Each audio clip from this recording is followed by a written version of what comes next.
to the chaos. I'm Jill Savage. Today is Thursday, September 26th. There's trouble in New York City. Mayor Eric Adams has become the first sitting mayor in the rotten history of the Big Apple to be indicted for committing crimes. Now, the criminal charges are grabbing headlines, but we want to make clear that these are just accusations at the moment, and he's innocent until proven guilty in a court of law. Now, the indictment alleges that Mayor Adams took $10 million in illegal donations and bribes.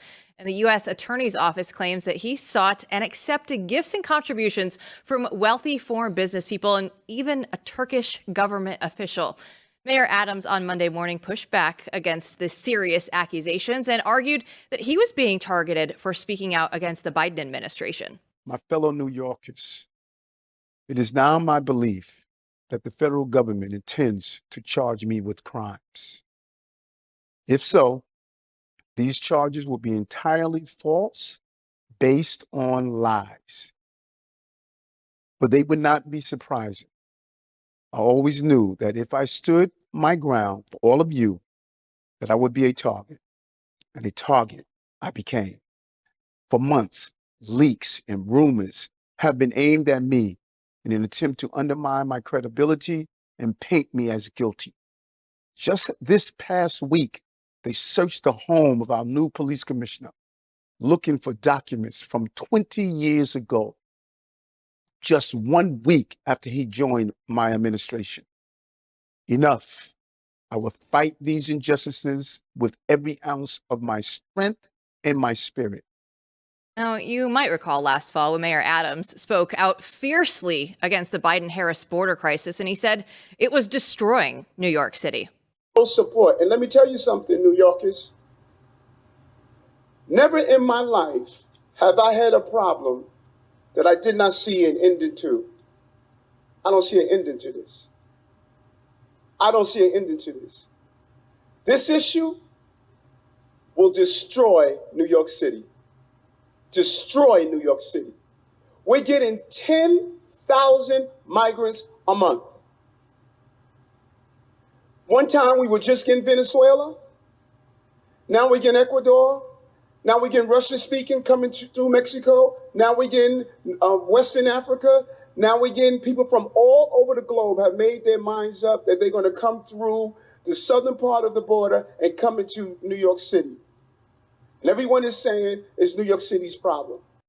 Joining me now to break it all down is Matthew Peterson, editor-in-chief of Blaze Media, and Josh Hammer, senior editor-at-large for Newsweek and host of the Josh Hammer Show. So, Josh, what implications could this indictment have for the New York City mayor? Well, he's in deep doo-doo. I mean, he's going to have to face a choice as to whether to try to slog this out or resign. You know, it's interesting, actually, in New York State, the governor can actually just remove the mayor of New York City. So if Kathy Hochul wanted to, if she wanted to make this problem go away from a New York State perspective tomorrow, she would be able to do so. And, you have a lot of far left Democrats in the city, people like AOC who have been circling the wagons for a little while now, calling for Eric Adams to get ahead of this forthcoming indictment and to actually resign. I mean, so far, it seems like he's going to fight it. His press conference this morning was actually fascinating. It seems like he's playing the race card. I mean, he was up there surrounded by, I think, exclusively black people. I did not see a single non-black individual up there. That he actually had an NAACP leader speak on his behalf at that press conference earlier today. So he's trying to make this out to be a racist prosecution. He obviously would not be the first person to do so. Innocent until proven guilty, that obviously is how the American justice system works. But I have to say, upon thumbing through the indictment, it looks very bad. I mean, it looks like this has been going on for years now. This investigation started, last I checked, about 3 years ago. The country of Turkey is the country that, above all, is really at the center of this. Apparently, it was a fairly straightforward quid pro quo, whereby Eric Adams would take tens and tens of thousands of dollars in free business class airfare from Turkish Airlines to kind of saunter off around the world. And in exchange for that, not only did he get campaign contributions, but he also would then thereby help Turkey build its long sought after fancy new skyscraper consulates. Now that's inherently problematic in its own right, because we shouldn't like corruption for the sake of corruption. But Turkey also happens to be a deeply problematic geopolitical actor. I mean, they're technically a NATO country. They're not exactly an ally. Recep Erdogan has been a Hamas, mollycoddling, Muslim Brotherhood adjacent nut job for the 25 years or so that he's been in power. The last thing you'd want is the mayor of the nation's largest, most important city to be in the pocket of Turkey, especially at a time like this with the Middle East on fire as it is. So there's a lot to sift through here. I think that Adams is showing indications that he intends to try to slog this out.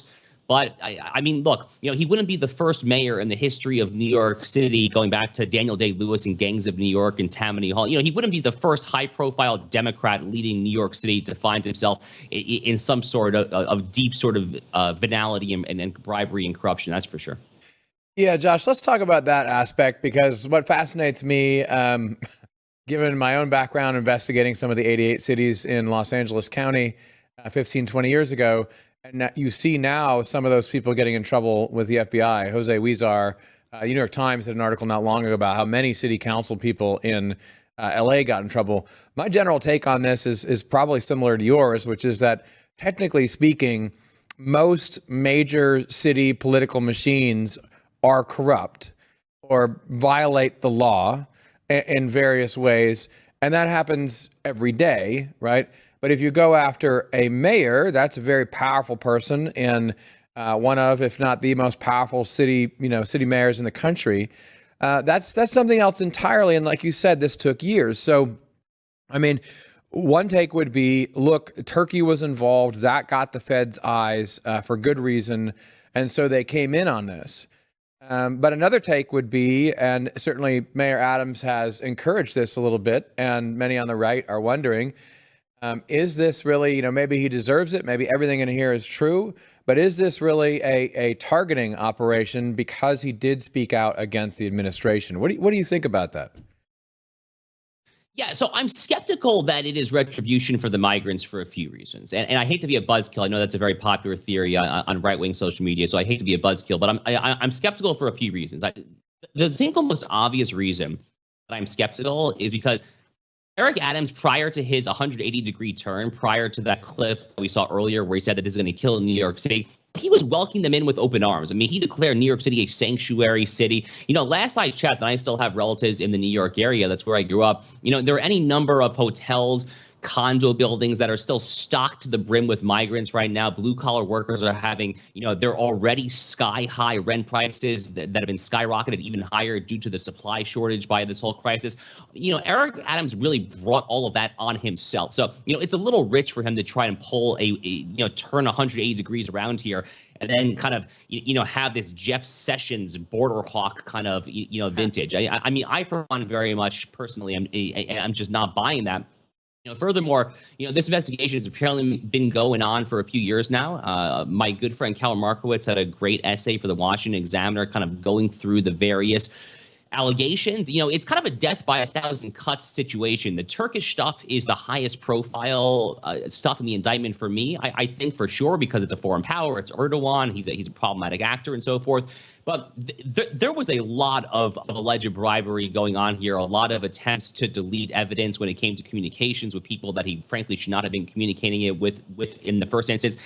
Here is what I will say. Here is what I will say. I'm not necessarily buying that it's retribution for the migrants, but here's what I will say. I am very open to the possibility. In fact, I think it's actually probably more likely than not that at a certain level, whether it's intentional or kind of just instinctive and visceral, at a certain level, I do think that the Democrat lawfare complex, as I like to call it, the Joe Biden, Kamala Harris, Merrick Garland, Jack Smith regime, they are choosing probably low-hanging fruit Democrats on their own side of the aisle to try to make an example out of them in order to try to gaslight and bamboozle the right, aka us and our side, into thinking that the justice system is all fine and dandy, everything's kosher, and it's all good out there. So I think, for instance, the Bob Menendez prosecution, which happened right there in New York City. He obviously is from the adjoining state of New Jersey. Bob Menendez was an easily expendable asset for the Democratic Party, insofar as he, believe it or not, was actually probably one of the more moderate U.S. senators in the Senate Democratic caucus. Not really saying a whole lot these days. Similar for Eric Adams. So, there might be a little bit of this kind of mentality going on where they like to make a show of the timing of it, insofar as they're trying to convince the right that everything is fine and dandy. We should not fall for that, by the way.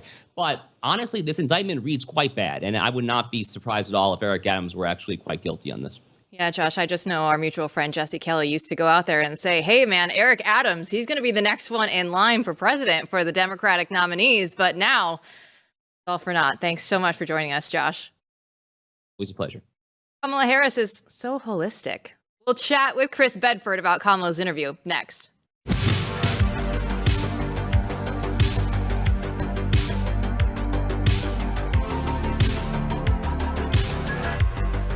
Did you know there's nearly $1 trillion of infrastructure and pandemic funds yet to be spent? Right? There's a massive amount of money that the lame duck administration is pushing hard to spend in their last few months. Now, if this president is able to push out the funds, or whoever is actually running the administration now, we could see another prolonged inflation surge, just like we had during COVID. And I'm sure that everybody remembers the terrible effects and high prices that most Americans have to deal with. And there is hope, though, because a surge in prices can be beaten. A gold IRA from Birch Gold Group is the ultimate hedge against inflation for your savings in uncertain times.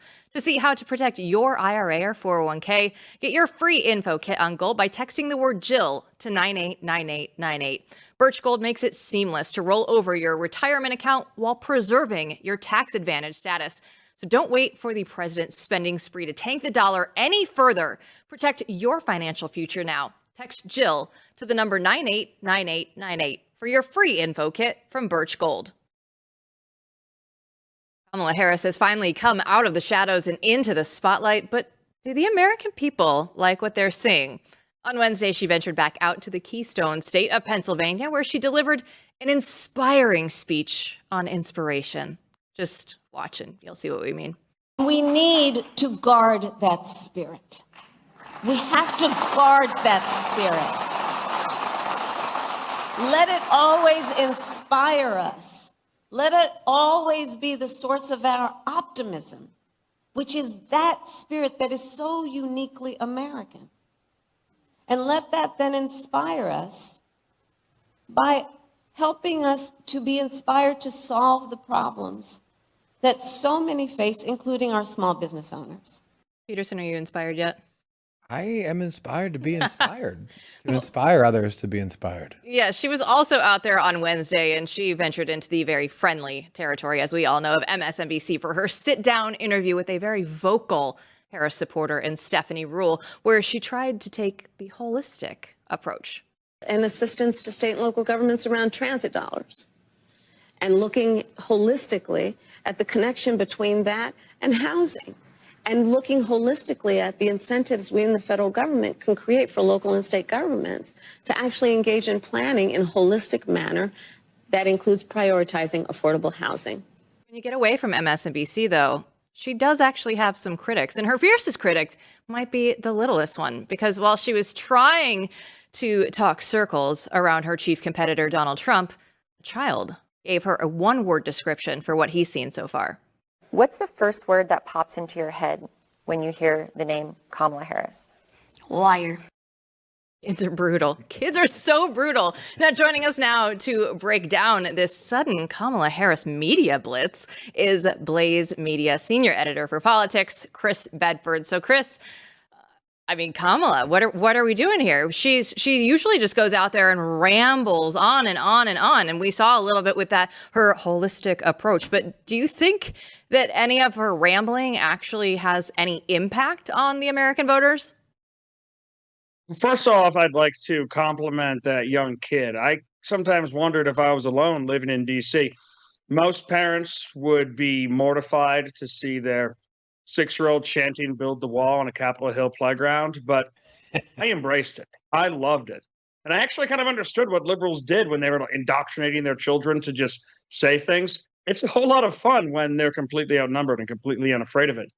No, more than Kamala Harris, I blame Amanda Gorman for this. Do you remember her? She was Barack Obama's poet laureate. She was supposedly this amazing Shakespeare with words. So much so that some of the local buildings in my town in Alexandria, across the river from DC, literally have her completely mundane poems written on the side of their walls. Like, we need to keep the torch lit and guard the flame because the flame and light the passion. It's just complete mumbo jumbo, but it does make white liberal women feel very good about themselves. So they paint it on their walls. And Kamala Harris is kind of that.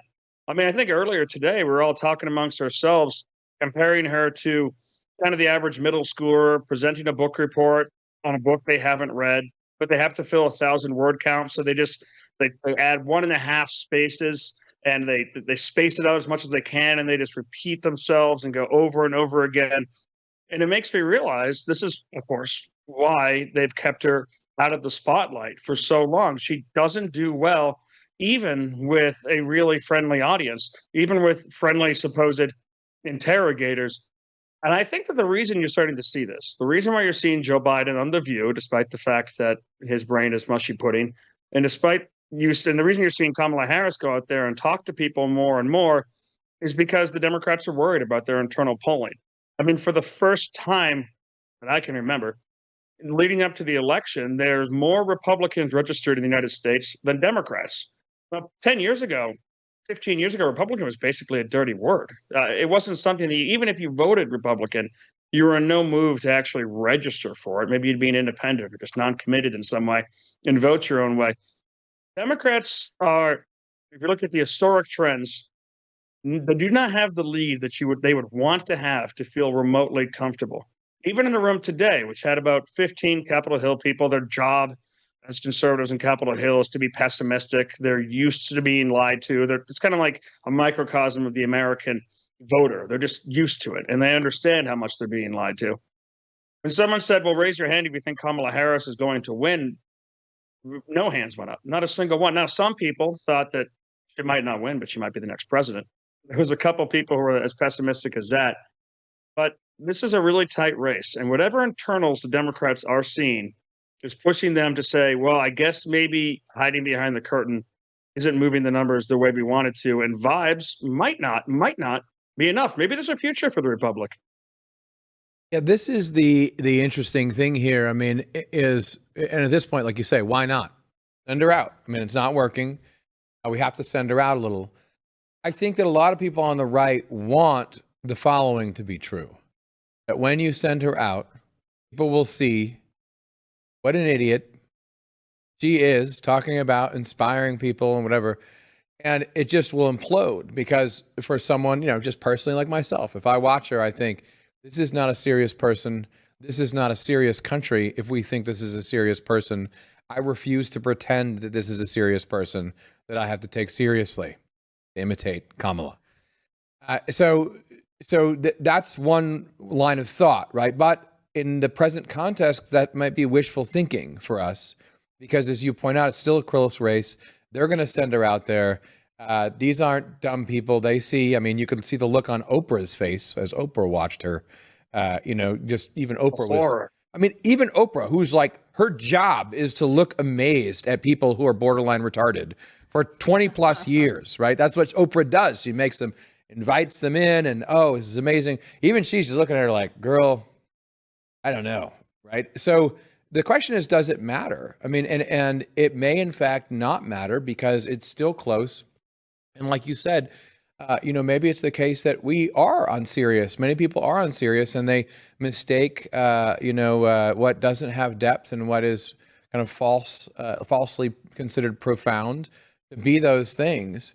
And so maybe the more she just goes out there and vibes it, she'll do better. I have no idea at this point. I mean, I really don't. Well, that's good. That means that you've been paying attention, because for pundits to go out there and newspapers to go out there and cast their endorsement these days means that they're not paying attention. Voters don't care at all. Like, don't tell National Review, but no one cares at all what you think. And to be able to just say, I'm positive this is how the election's going to go. I may have been feeling that a little bit when Joe Biden was running against Donald Trump, but now it's a different case. And it really is going to be an election So it's going to take some discipline from Donald Trump. And the Democrats are raising a lot more money. Republicans, especially with their new populist stand and with the successful campaign by Democrats to isolate them financially from the corporations and others, have been starving for cash in a way that the mega donors have either passed away or moved back to the Democrats, at least in previous elections. Now we start to see some tech billionaires changing their mind. You start to see Goldman Sachs executives and Silicon Valley executives start to say maybe Republicans have a point, but so far Democrats are still far outraising them. If you spend your Sunday watching football, the chances that you're going to see a Donald Trump ad, now granted those are glory ads that are expensive, they're just kind of jewels, is very low. People are worried that they're not seeing the kind of advertising blitz that is necessary. So it is still up to Republicans and Donald Trump specifically to lose this. And oftentimes they can be their worst enemy. I mean, if you look at the tale of two houses right now, look at the House Republicans, they're launching an investigation. Why is Zelensky flying around in U.S. Air Force aircraft to give campaign speeches for Joe Biden? Now, the fact that their investigations never go anywhere aside, go over to the Republican Senate, Mitch McConnell is escorting Zelensky around. They're not doing anything to try and further this cause, to try and further Donald Trump. The Republicans are still voting for FISA, even though it was literally used to try and take down the Republican presidential candidate in his last administration. They're not doing themselves any favors. So you always could end up with one of those situations where a lot of people, some people may love Donald Trump, but a lot of people are going to vote against him. And that is a danger here. Is a danger. It sounds like you're just describing the uniparty, though. Every single day, Chris. It's getting a little annoying. We need the Republicans to stand up and be Republicans. Thanks so much for joining us. I've got a piece coming out tomorrow on the Beltway Brief. Tell us. The numbers and receipts going through just how the uniparty governs. This is as open as it's ever been before. It's like I knew it, Chris. We'll see you tomorrow. See you then. The FBI whistleblower Steve Friend will join us, and we'll break down the latest failures from the Bureau next.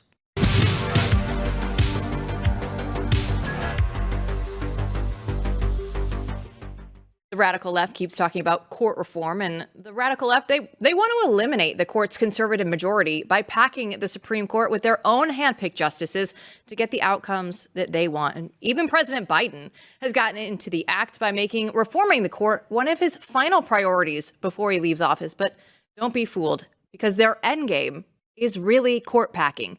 And at First Liberty, they call it the assault for what it is. It's a Supreme Court coup.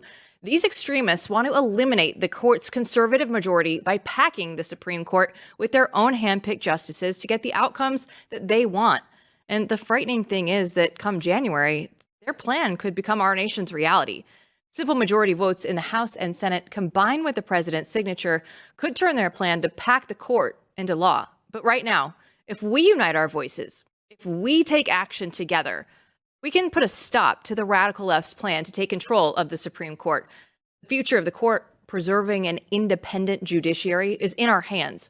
If we lose the court, we lose the country. That's why we're taking action, and we need you to join us. With 1 million patriots like you standing for the court, we can safeguard the independence of the judiciary, just like the founding fathers intended.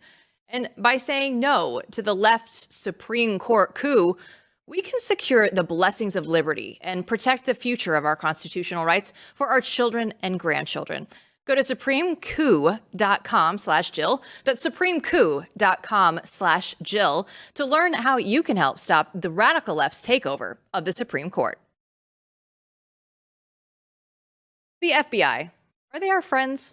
Millions of Americans have to be wondering after the scandalous behavior of the FBI since Donald Trump first appeared on the national scene. It's been one thing after another, from Crossfire Hurricane and the Trump campaign surveillance to the bizarre vendetta against the peaceful protests of January 6 protesters. So should it really surprise us when Virgin Islands delegate Stacey Plaskett talked about the FBI as if it were the Democrats' personal police force? What is the point of this subcommittee? Because it's necessary for the public and the media to hear, to try and provide cover for the eradication of the Department of Justice and the FBI. We are having these hearings so that you become immune. You become inured to the notion of the removal of the FBI and DOJ. so that those agencies are no longer there to serve as a check against white nationalism, great replacement theorists, Christian nationalists, white fragility, fascists, and the twice impeached convicted felon, former president and would-be dictator Donald Trump. Joining us now is Steve Friend, FBI whistleblower and co-host of The Morning Post. So, Steve, let's start with these comments. Do you think this is an accurate representation of the FBI? Nowadays, yes, it's entirely what they're all interested in. They're sending the new agents to the academy and teaching them that basically the only thing they're going to be focusing on is white supremacy. And she brought up something there that I think a lot of conservatives are falling into the trap of, and that is the Christian nationalist label. I know the temptation for a lot of people is to lean into that. What you have to know is that the FBI has found the hack around the First Amendment, your ability to worship as you see fit. They take information from organizations like the Public Religion Research Institute that say that white Christian nationalism is refracted through white supremacy, even if you are a Black American or a Hispanic American. Those ideologies are still white supremacy, and it's ergo racially motivated violent extremism, and the FBI can investigate you in direct contravention to its mandate to give you the ability to worship as you see fit. So you reposted a Matt Gaetz post on X recently that said the DOJ and FBI are attacking whistleblowers, and what does Congress do? We write the check and underwrite the debt for the weaponization of the Justice Department. Maybe we should put in any continuing resolution that the FBI director and attorney general shouldn't get their paychecks until whistleblowers get their pay back. I think we can all agree with Congressman Gaetz on that one. But it brings up the question that is in the air when you hear this kind of really virulent, violent sort of almost rhetoric against the political opponents of the Democratic Party, and the FBI being a bulwark or their own personal police force, whatever you want to call it. When whistleblowers such as yourself come forward and are treated this way, it brings us to this question. I mean, is there anything that can be done? Is the whistleblower system officially, right, just broken? It absolutely is. Look, I was suspended almost 2 years ago. It was last week marked the 2-year anniversary of my suspension from duty, indefinitely, unpaid, suspended forever. And now here I sit 24 months later, unemployed and unemployable. And these are the sorts of retaliations that people like Garrett O'Boyle and Marcus Allen and Kyle Seraphin and myself have all faced. It is a chilling effect on people on the inside who come forward. And it is by law. The law says it's 5 USC 2303. If you have a reasonable concern of waste, fraud, abuse, or a risk to the public safety, you don't have to be right. You just have to be reasonable. And you bring those concerns forward, you are due certain protections. But the FBI has the hack. They suspend your security clearance for some sort of innocuous, transient reason and keep you in limbo. And we saw no greater example of that than Marcus Allen testifying yesterday. He was unpaid for 27 months, fought that good fight, reached a settlement, so we thought, and still has not received all of his back pay more than 100 days later. This is absolutely ridiculous, and it falls at the feet of the elected Republicans in the House of Representatives who campaigned on this in 2022 and took our whistleblower disclosures, which we gave to them out of naivete, and have now reaped the whirlwinds for themselves electorally, gotten themselves fundraising, gotten themselves on cable news, and yet here we sit, and no one else is going to come forward until there is absolutely accountability for what was done to us. Yeah, I'm happy that you mentioned the Marcus Allen stuff, because when you look at it, like, if this is where we are standing right now in the country, what would happen if Kamala Harris gets elected as president and they can even push this further? This is a cautionary warning that Marcus was giving yesterday. I want to piggyback on what he said. He said people should make sure that they have a supply of food on hand, respect their Second Amendment, make sure that they're saying their prayers. A Kamala Harris presidency will only further weaponize the FBI. They have their targets. They're no longer interested in the process. Law enforcement is about the process. You gather the facts, you present them at court, and then that person is either found guilty or they're acquitted and the case is closed. But that's not what they're interested in now. They want the certain outcome. That's why they went after Marcus. His job was to bring information in and present it that was out there. He did that, but the FBI was very upset that that information did not fit with their narrative. And the narrative now is that half the country are domestic terrorists. And this is what I expressed in the first day that I came forward. I said that the FBI is responsible for pitting Americans at each other's throats. And the boilerplate boiling pot will boil over inevitably, and they have lost their reputation. And now, as a result of that, you can't have polite discourse, and now you're going to have a Kamala Harris presidency, God forbid, in the next couple of months, if she is elected, where she will take the FBI the teeth on this attack dog against her political enemies and not hesitate. Steve Friend, thanks so much for joining our show. Thank you. When we come back, we have exclusive footage from Springfield, Ohio, because the locals are now speaking out. Don't go anywhere.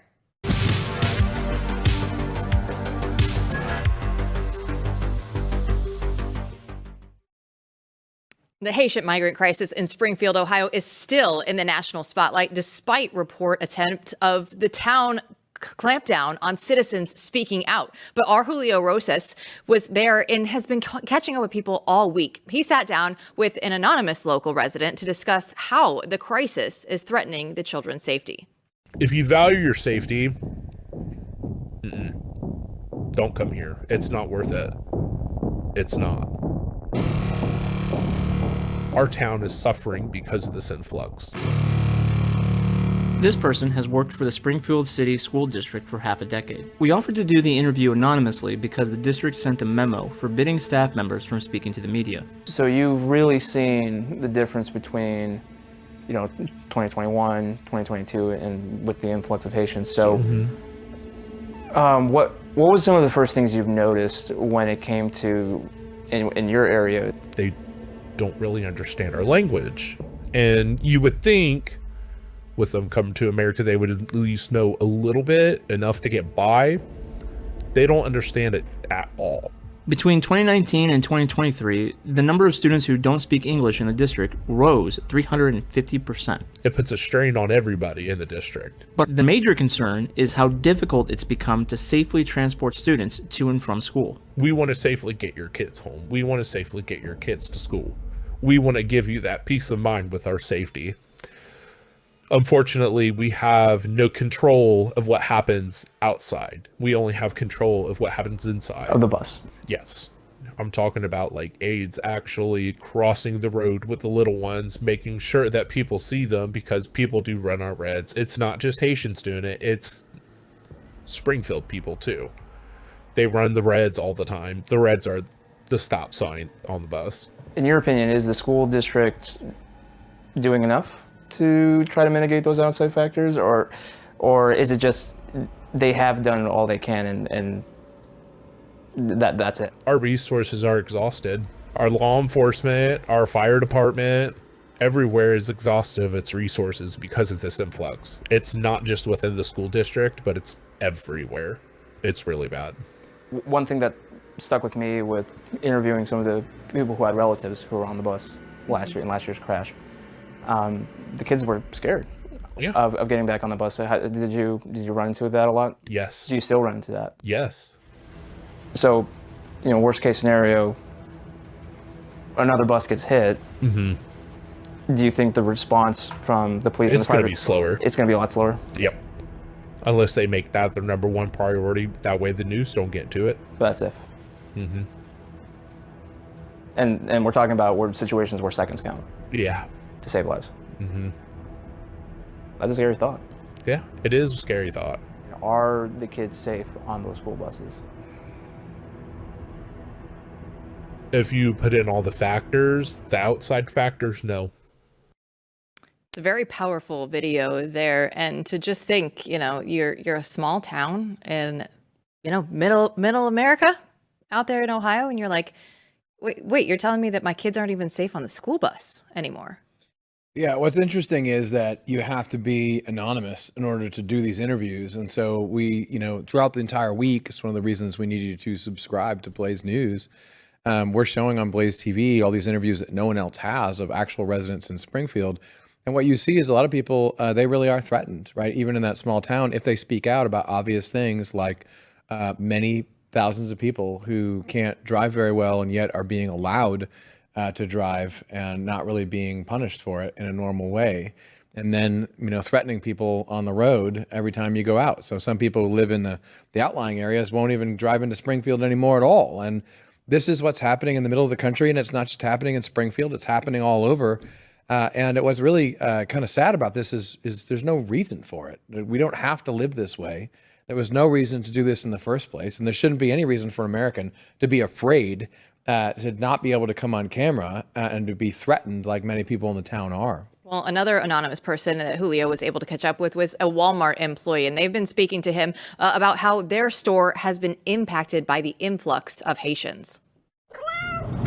Since arriving in Springfield, we kept hearing something similar from everyone we talked to. Not all Haitians, but a lot of them don't seem to have any interest in our social norms around here. You run into this at Walmart or some retail store where you go in and they're not assimilated into behavior and the mannerisms. They don't know our culture. They don't know anything about us. We don't know anything about them, so we assume the worst. Off camera, people kept telling us to go to Walmart and observe.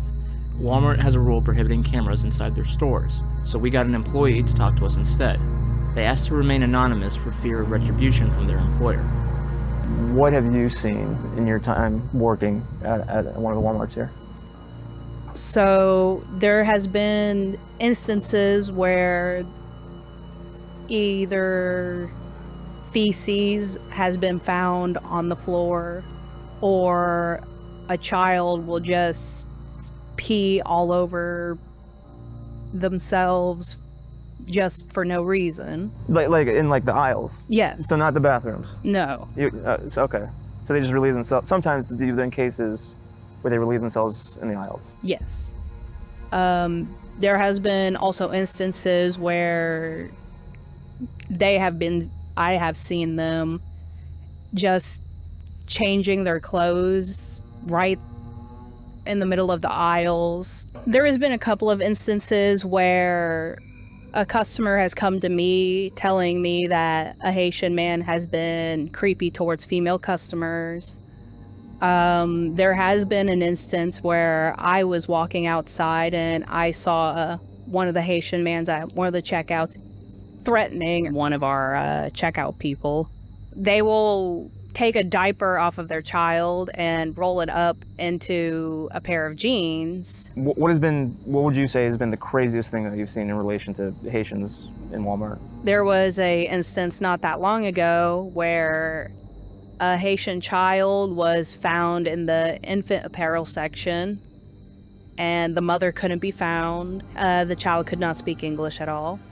Or we were going around asking people if they were missing a child, and it wasn't until the police were contacted that someone had already said no, changed their mind and said yes, it was their child. So how has the store responded? I would say not much. Just kind of deal with it? Yeah, just deal with it like you would just any other situation. Peterson, if we just believed the local government officials in Springfield, nobody would have known any of this. Yes, I'm reliably informed that the city manager has told us that everything's fine. So why would we listen to anyone else? Because as we know, people who work for the government always tell the truth. And this is why it's important, though, for people like Julio and Blaze Media to go cover stuff like this. Look, I just can't emphasize this enough. And it's not like, I used to hate the NPR drives when you listen to public radio and people say subscribe. But that I have to say this because we are some of the only people doing this. There is no one else sending reporters out to Springfield. That crew with Julio used to work with big names you recognize, make great documentaries, and there you can tell by the quality of the camera work. That's incredible work. They're getting to the truth of what's going on. And this is why, we need people to subscribe to Blaze News. We're going to keep doing this. I mean, we're going to keep dropping these videos every day, going right through the VP debate on Tuesday, where I bet you this will be mentioned, because we want to make sure that to truth bomb the American people, let them know what's really going on in Springfield. Yeah, and the biggest word you keep saying is just the truth. We need to bring the truth to the American people. And when we come back, we're going to be talking about the parallel economy, because a partner at Beck & Stone and Vice President of Claremont Institute, Andrew Beck, will join us to explain how to fix American businesses and culture next.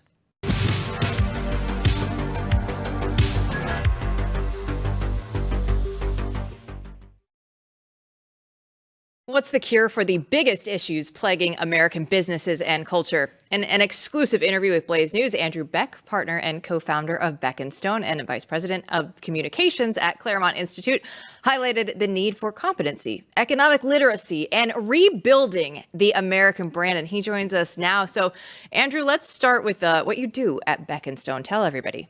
Boy, everyone asks, so what exactly do you do?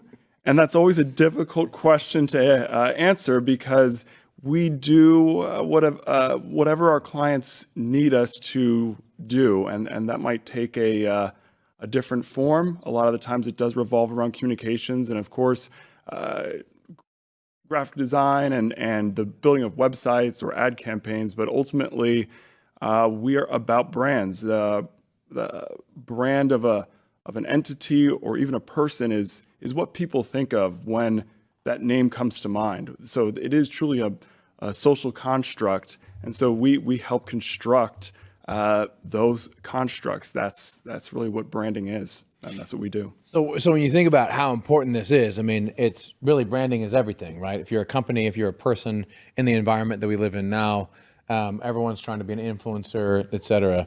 And when you look at the landscape of media, as we know, it's so important because it really dictates so much in politics and culture. And so, in a way, you're sort of a general, like on the battleground, right? That we live within. And we used to think that was just political, it was just sort of political shows. But I think your understanding, which comes very much through in this profile as being the McKinsey of the right, is that you want to come in and make people, allow them to win in a business sense, in a branding sense, understanding that landscape. And we talk about this here a lot with Align and at Blaze News. And so what I want to introduce you to the audience for is to kind of get your take from time to time on what you see happening in that landscape. So everyone out there, everyone who listens to us is very interested in companies that they can support, brands that they can support, people they can support, as opposed to people who have betrayed them or even hate them. And all of us resent our money being hijacked and our culture being hijacked by people who hate us. So I think you have an interesting take because you're working with all these people out there. Like, what do you see? Give us some hope, maybe, if you have any. Tell us what you see out there. Yeah, so it's a challenging time right now because there has been a loss of trust, as you have said. Brands that were once seen as pro-American, pro-family, or at least just not anti, right? You had this sense of neutrality in the business world that the last 10 or 20 years has really shattered. And especially, I think, during the events of 2020 and COVID, but even before that, people were starting to feel like perhaps I'm not welcome at corporations, at certain businesses, in arts and entertainment, in media. And these people began to leave and begin to form competing institutions or enterprises. It's really following the pattern that you saw maybe in academia, maybe in entertainment. It then began to creep, of course, into the business world. And people will have different terms for it, whether it's wokeness or DEI, but it is a loss of trust that happens between an entity who has a brand and people who once thought, this is for me. I can believe in this. I can feel comfortable giving my money to this. I can feel comfortable doing business either as a customer, as a client, or as an employee. What happens when that trust goes away? What happens when that trust is in some way violated? You get people wanting to go elsewhere, find alternatives. And so what I'm seeing is what was once a set of businesses and institutions that felt like we need to compete with the big guns. We need to challenge the large institutions and enterprises that have become corrupted and are now our enemies. I'm starting to see those large institutions maybe have second thoughts. Maybe it wasn't so much that the entire entity had been corrupted, but that just certain people there were using the engines of communication, of public relations, of branding in order to make the large entity speak something that perhaps not everyone there felt. And certainly when it comes to public companies that have boards, that have shareholders, we can see the work of people like Robbie Starbuck and his work against the Human Rights Campaign. He isn't against companies like Tractor Supply and Ford or Toyota, which he just dropped today. He's against the Human Rights Campaign, who has made these companies over the years say things and do things that the majority of Americans are simply not comfortable with. In about 60 seconds or so, conservatives like to throw out the parallel economy stuff. What's your take on this? Boy, I don't want to. That's why I prefaced it. Right. Go. Okay, great. So look, I have been influenced by the man sitting next to me here, in that there is this cultural commercial revolution that has happened and that is happening and that is still not done, because it's simply noticing that culture matters when you are doing politics, when you are doing business. The culture, people even have this phrase, right? You go on an interview and it says, well, why did you not get the job? Well, not a culture fit. And so businesses have this about people that they hire, but then individuals also, entities feel this about each other as well. And what we look at the parallel economy, all we're doing is we're simply saying we want cultural alignment between these groups of people, between these entities.